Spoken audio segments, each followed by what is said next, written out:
They say the best parties to go to are surprise parties. So there am I, sitting at my desk, minding my own business, scribbling away on some amazing column I'm writing, when one of the girls in the office turns round to me and asks, "Are you ready?" "Ready for what?" I reply. "Ready for the party, of course," she says.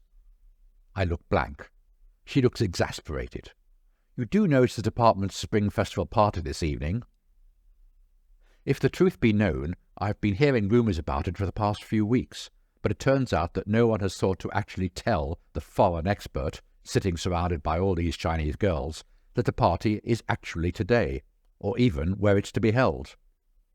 All the notices sent out about it have been in Chinese, and I've long ago got tired of dropping every official company notification into Google Translate on the off chance that one day there'll be something that actually affects little old me. My harem of work colleagues are mortified. "Come with us. We'll show you where it is. You can sit with us. No, you must sit with us." With about 2 minutes' notice, I bundle on my coat and follow them out to the lift and down into the cold outside, where it's already -5 degrees. Did someone say spring festival? Thank God it isn't a winter festival we're celebrating. We jump into a cab, which promptly goes in the wrong direction, adding about 50% more to the fare by the time we eventually arrive at a Tibetan hotel not a kilometre from the office. Despite the girl's earlier insistence, I'm told there's a place reserved for me on the international team table. Just look for the plaque on each table. It'll be up near the front somewhere. Luckily, another Westerner is already sat down at the table, just as well when I read the sign, which, as everyone knows, well, everyone who can read Chinese anyway, says multimedia. But no worries, this really is the table we're meant to be at. For a start, there are twice as many wine bottles than at other tables, always a surefire giveaway. And none of your cheap muck either. This is one of the better Great Wall gut rotters, which is just as well, as we're to find out a little later. The room is quickly filling up. There must be around 25 tables each with 10 places. I'm well positioned just one table back from top table, round which are sat the good and the great. Well, I assume they're the good and the great, although in truth I only recognise 2 of them. The evening starts off with a number of performances by groups of staff members. A good way to get noticed by the top hierarchy, goes a perceived wisdom, though in my experience it's sometimes better not to be noticed by the top hierarchy, depending on how much of an idiot you're making of yourself. But in the event, everyone throws themselves into the mood of the evening with gusto, albeit that some are a little less rehearsed than others.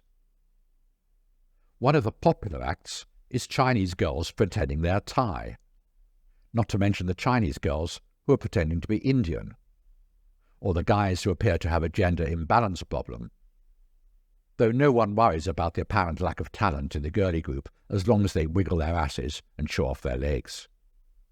And what's this? Karaoke sung by a group of Red Guards?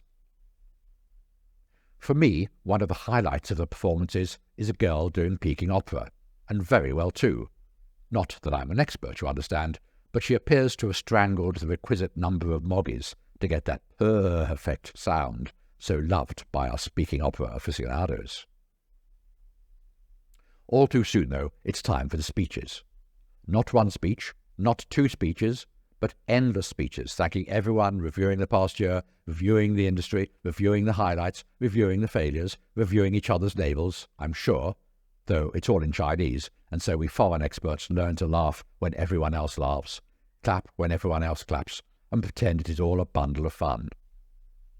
Mind you, as we're shown slide after slide of industry figures, and how our company did in the great scheme of things, I'm glad to see it's not just our table that finds more interest in talking to one another than paying rapt attention. Finally, it's time to eat. The Tibetan waitresses bring in plate after plateful of delicacies. First up, jellyfish cooked with mushroom, a surprisingly good combination as it turns out. And of course, every Tibetan meal has to have yak meat, doesn't it? Delicious when tossed with coriander and tofu. There are 3 soups to choose from, but the shark's fin soup, into which has been dropped a quail's egg, is my favourite. No matter that the great Yao Ming has been on TV incessantly for the past few months trying to get people to stop eating this delicacy, visions of sharks floating around in tanks, unable to swim without their fins, but I'm afraid I thought it was frightfully good. All the while, the Tibetan waitresses hover over us and keep on replenishing the table, lest we should even think for 1 second about holding back out of politeness. And then it's prize-giving time. Not any old prizes, you understand, but a table groaning under the weight of microwave ovens, vacuum cleaners, mobile phones, and stuffed dragons. But wait, what's this? Is that really my name being called out? A Golden Dragon Award, just for doing my job? It appears that there are both Golden and Silver Dragon Awards, it being the start of the Dragon Year. Last year one assumes they had Golden and Silver Bunny Awards. There's my name on the screen. They've even spelled it correctly. I and a head of section are given gold. Of course, this being China, everyone is a winner, but the other foreign experts only win silver. I'm presented with a huge box, inside which is a cappuccino and espresso maker.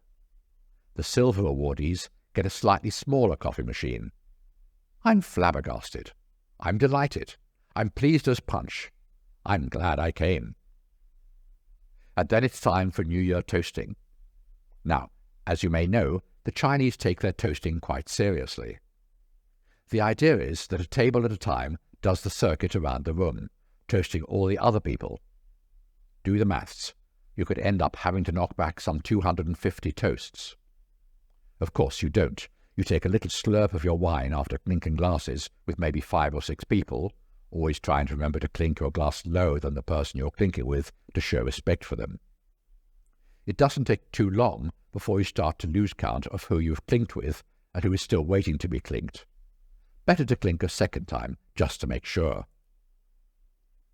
And then there are the troublemakers. There's always someone, isn't there, who instead of wishing you a happy new dragon year, decides to call out, "Ganbai!" In Chinese, ganbai is like saying cheers. It literally translates to bottoms up, but they take it all so seriously.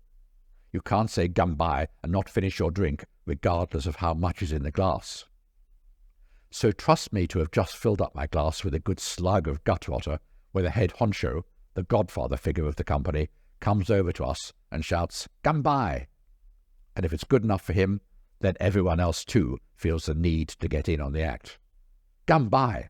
Oh, rather, my good man, ganbai to you too." Eventually, I feel a little tap on my arm, or is that 2 taps? My guardian angel asks me, "Are you ready?" "Ready for what?" I ask. She looks exasperated. "It's time to go back to work. Had you forgotten?" My guardian angel has decided to take a cab back to the office, but I could do with a little fresh air, and hoisting up my Golden Dragon Award, I stagger off into the cold night air. It's now down to -9, and walk the kilometre back to the office, where I'm glad to pour myself a cup of Mr. Nestle's favourite brew.